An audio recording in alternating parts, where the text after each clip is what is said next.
impressive because the comparatively little support he's had. Exactly. I agree entirely with Knuckles. Adelaide Barney say, fuck me. Jeff Perkins says that, like, Stokes needs a rest after a day's play. And Devon Oak, surprisingly, says, we're doomed. Interesting, we've not yet seen Mitchell Santner. I wonder if he will get a bowl. I think he will bowl quite well on this surface. This is outside of stump from de Grandhomme, and nicely played by Stokes, just guiding it down to third man, taking the single. This is what England need to do now, just knock some singles around, go at 5 and a bit and over maybe. Just rebuild, get a partnership going, steady those nerves, make New Zealand make bowling changes, so move the field around a little bit. New Zealand have been dictating for the last 5 or 6 overs. Indeed they have. 5.8 is the required run rate, nearly 5.9. So they need to stay up with that without losing wickets. As de Grandhomme is in, Latham up to the stumps to Butler, that'll help. This is back of a length, a little bit too short, and it's worked away through mid-wicket by Butler. They'll take the single, happily take 6 singles and over, 5 singles and over at this stage. Yep. Find those gaps. De Grandhomme's got to pitch it up further. Seagrave Saab says, okay, that's probably fucked it now. If these two aren't still in at 30 overs with 130 runs on the clock, then it's the Kiwis for the taking. But I think there's a very good chance that they will still be there. I mean, the doom thing is not necessary. De Grandhomme wide on the crease from round the wicket into the pads of Ben Stokes. He might have been looking to turn that away to square leg on another day, but he just punches up to mid-on. There is no run. And Bobby Roberts, with the anguish of the fan, the quality of the catch doesn't detract from the sadness it makes me feel. Yeah, go along with that. No, I can see that. De Grandhomme in again. Stokes playing exaggeratedly straight. Did move a little bit away from Stokes, so perhaps better that he was playing that with a straight bat. It goes to Martin Guptill, always a menace in the short catching positions. He's in there at short extra cover. There is no run. You can't argue that New Zealand have batted magnificently on, I feel it's a track just made for their attack. Bowled magnificently, you mean? Bowled This is outside. This is on leg stump, and Stokes does turn this away through the vacant square leg region. Henry Nichols comes in off the mid-wicket boundary to field. They come through for a single. 4 runs off the over. New Zealand keeping the stranglehold on to an extent. England 93 for 4 halfway through their innings. They need a further 149 off the last 25 overs to win their first ever 50 over Men's World Cup at just a shade under a run a ball. Stephen Metherell says, thank the cricket gods for high definition television. Brendan Stanton says, New Zealand are playing excellent. What a game. Fantastic commentary, keeping me company travelling to Oslo. Thank you, Brendan. Park says, for fuck's sake, can we at least make a fucking game of it, please? Oh, come on. It's very much a game. It is very, very much a live game. And Mark Dick is, or Dyke, Nation in full and wide. Stokes has to go down on the bended knee, almost bended both knees, and flay this out to the extra cover. Very well run too by Stokes and Butler. The throw is very, very good over the top of the stumps from Ferguson, but Stokes was almost level with Latham when the throw came in, so I don't think there's any real need to go upstairs. I think they are. Doing that? They are. Why are they doing that? I don't know. Even look like Stokes was in danger of colliding with the wicketkeeper. Mark Dykes is sliding the moose jaw to see my dad on a baking hot day. Listening to Greg describe the cricket World Cup final. Doesn't feel weird at all. They are. Stokes was in danger of colliding with the wicketkeeper. He was. Well run too by Stokes and Butler. Mark Dykes is sliding to England's benefit at this stage, as Nisham is in. That's nicely played by Stokes, but a bit of a net shot and comes slightly across the shot and comes off the outside part of the bat up to Kane Williamson at mid-off. Jeff Penny for the thoughts that are running through his mind. Indeed. Well, Jeff Perkins has it now. He said the Poms have always had a weakness against a decent moustache. Somewhere Dennis Lilly is smiling. Along with Merv Hughes, who's probably there. Merv Hughes is there in World Cup game, isn't he? Except physically, where he couldn't be in 2 places at once. Well, yeah, he brought that tour group out, I think, from the last Australia group game, as Nisham in the St John's Wood. Sunshine! Stokes almost plays onto his stumps. It comes into him slightly. Stokes playing with a very soft, very soft hands and a very defensively angled bat, and it just squirts in between his legs out into the leg side. There is no run. Paul Windsor said the most English thing to have ever happened. Well, since the last time it happened. Leonie Hicks says that was a great catch by Ferguson. Definitely think this match is New Zealand's to lose now. And Kiwi Kelly just wanted to say Kia ora. Thank you, Kiwi. They were Kiwi wonderful Kelly. donuts. Kia ora, Kiwi, Cali, and all you New Zealand fans. Are you believing? 147 of 147 needed, now 147 of 146. The run rate up over 6 and over for the first time. As Stokes blocks into the offside. There is no run. And Arthur Shaw, who also sent us some wonderful goodies today. On the plus side, at least England aren't going to lose the World Cup to Australia. Hashtag positivity.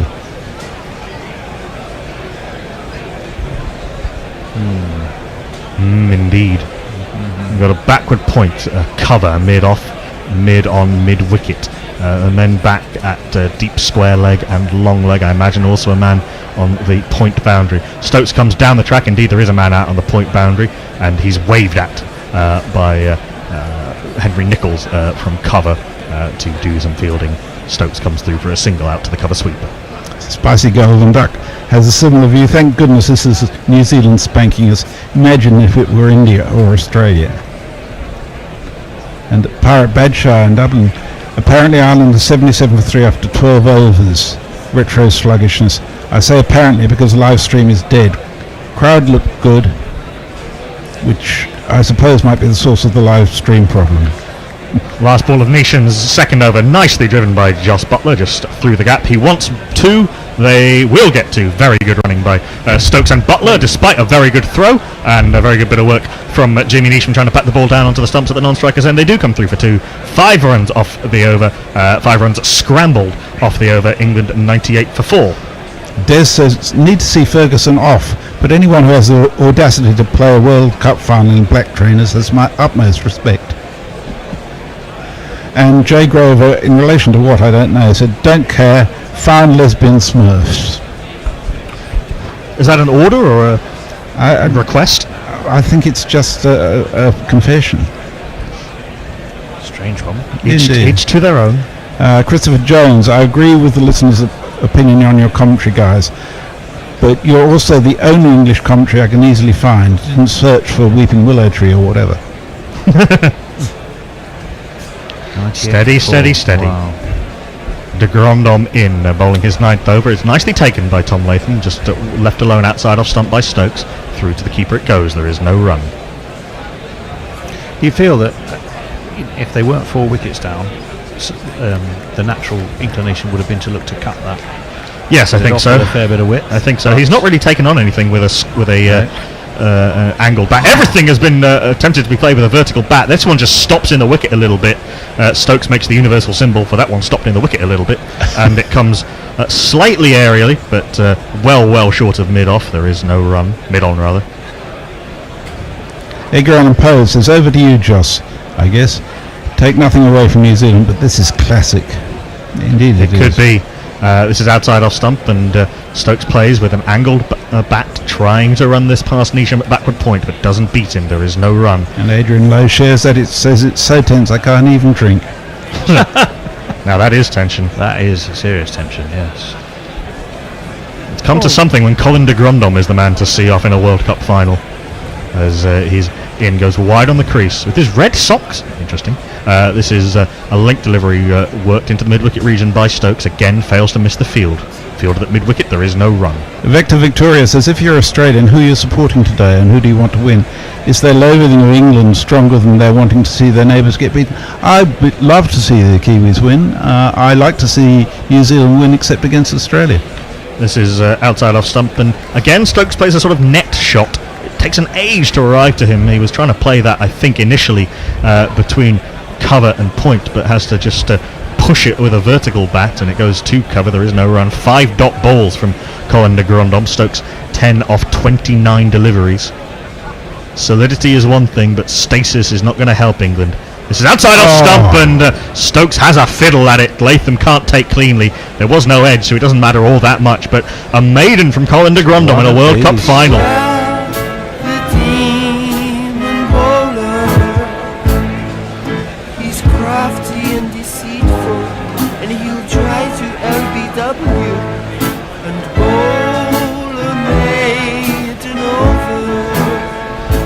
9 overs, 1 for 22 for Colin de Grandhomme in a Phenomenal men's effort. World Cup final. Leo says, I don't get people not liking this game. Would they rather watch a chase that's done and dusted within 14 overs in a World Cup final? Are they mad? What drama we could yet have ahead of us. The run rate 6.26 and over. England 98 for 4 after 27. Neesham is going to continue. It's up to the stumps and bowls down the leg side and worked by Butler away to square leg. Lockie Ferguson, the man who took that wonderful catch just a few overs ago to dismiss Owen Morgan. Brian Yes, and they come 00 through for a single. I'm sorry. Brian 001 says, I hear a few tremors in the guerrilla commentary. Surely not worried about the strength of the English batting. Although Morgan's face as he left the field showed lots of defeat and not solely about his dismissal. Yeah, Morgan's loss of form has come at a pretty bad time for England. I don't know if it's even loss of form so much as just Or lack of runs, perhaps. like a run, bad shot. This is outside off stump. Stokes tries to climb into this, hits this angrily on the bounce to Henry Nichols at cover. There is no run. Anger doesn't score a lot necessarily. No, he was very early on that. The King of Spain, Ashley Giles, watches on from the balcony impassively. Park says, round to Dad's for Sunday tea. He's already switched off and moved to the tennis final. I need a rush of 4 and 6 jingles to help get the channel switch back on. Well, I think England need a rush of 4 and 6 jingles.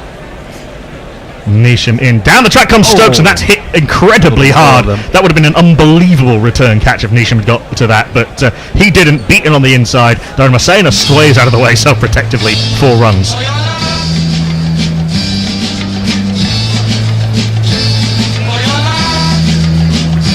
England needs something. They can't just let Neesham bowl at them. Well, that was in direct response to Park's request for jingles off 4s and 6s. Absolutely. Absolutely mullered by Ben Stokes. No little anger in that shot, but nicely placed as well. Neesham, having just seen his life flash before his eyes, is into Ben Stokes. That's a poor ball down the leg side, and Stokes plays at it but gets nowhere near it, and a wide is signalled by Dharmasena.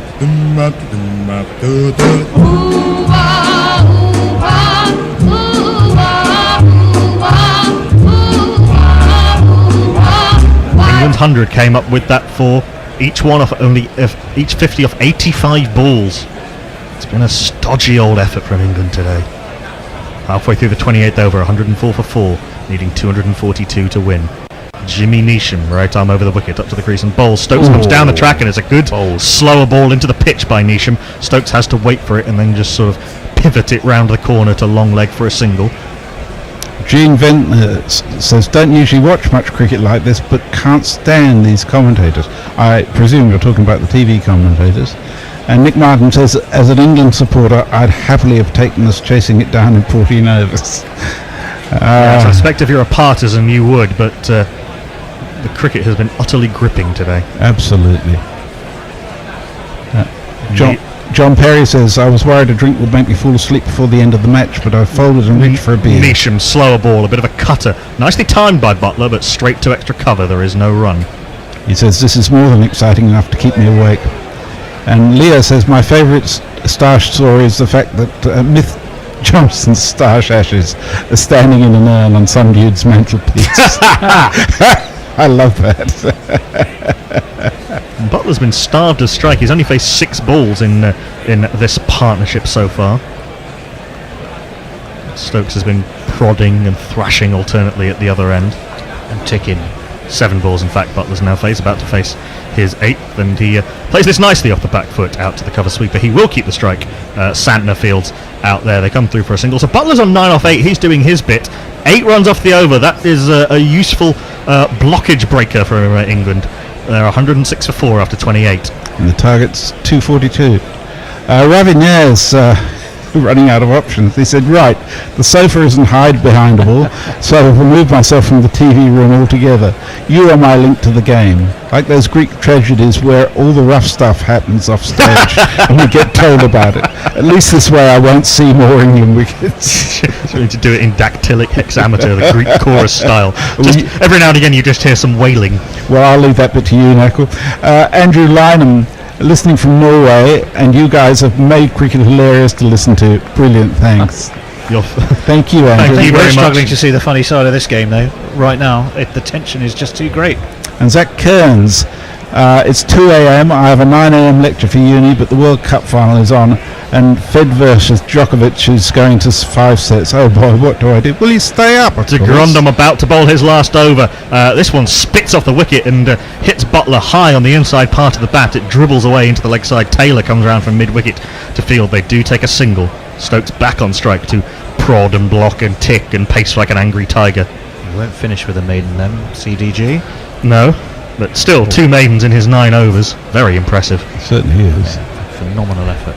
And I must say that the keeping to standing up to him has been excellent. Latham and Butler have both kept Yeah. well today in tricky keeping conditions with the ball moving all over the place after it has passed the bat. Stokes squared up by that one, trying to work through mid-wicket, squirts off the outside part of the bat, all on the ground though, past De Grandom up to mid-off. There is no run. There is the look of the caged animal to Ben Stokes. Here's a point for discussion. Realistically, says Arthur Shaw, this might be Ian Morgan's last ODI for England. I don't know about that. As De Grandom is in outside off stump. Stokes plays a sort of running, falling away, late push thing off the back foot down to third man. It wasn't quite a late cut, it wasn't elegant enough for that, but they get the single. And Pirate Badshaw's got a stream back. Ireland at 125 for 4 off 16 overs, with Wilson on 46 off 45. Yeah, I did know that Paul Sterling got out first ball of the match. As De Grandom in, Red Sox are flashing outside off stump, and Butler, who looks to be timing the ball a hell of a lot better than Stokes has ever managed, just pushes this one all on the ground to extra cover, who sort of parries this back towards the wicketkeeper. There is no run. Sterlow's just tuning up for Middlesex in the T20 Blast. Well, he tuned up nicely with 83 off 36 in the second of those T20s He's against working Zimbabwe. his way in the wrong direction, though. Well, he's got a test match to worry about first. This Thursday, yes, because he'll be playing in the Test match, won't he? This what has that missed, and how has it missed it? Seemed sharply into Joss Butler, and might have been an inside corner of the bat. It would have been a phenomenal take from Latham to get anywhere near that. No buys is signalled, so it's just jagged in between bat and pad. Still would have been a very good take by Latham with that amount of movement standing up, and they take the bye.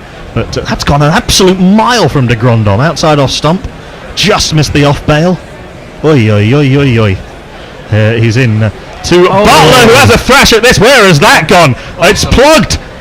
Butler's timed that so badly. Of course, they came through for 2 buys off the previous ball. He's timed that so badly that it's just gone straight up in the air and plugged about 10 yards short of Lockie Ferguson. De Grandom can't believe he's not got a second wicket, but what a spell by Colin De Grandom. Yeah, yeah. 1 for 25 off his 10 overs, having only taken 5 wickets in the tournament before that. England, 111 for 4 after 29. Have one of these. Well earned. I could hear Muppet invocations coming from the green room when Stokes hit that shot. Leah says, I can't believe Knuckles actually has an... Oh, people. This game is done for the day. It appears that play has been abandoned in Southampton, and therefore we are going to go off air. So thank you for your company today. It's a sad day, really. 10 overs today, no play yesterday.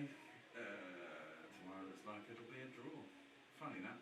You can get 100 to 1 on at the bookies, which means for every £100 you get £1. But I bet that's a dead cert. They might have even stopped taking money. And on that cheery note, if anyone is listening, see you tomorrow.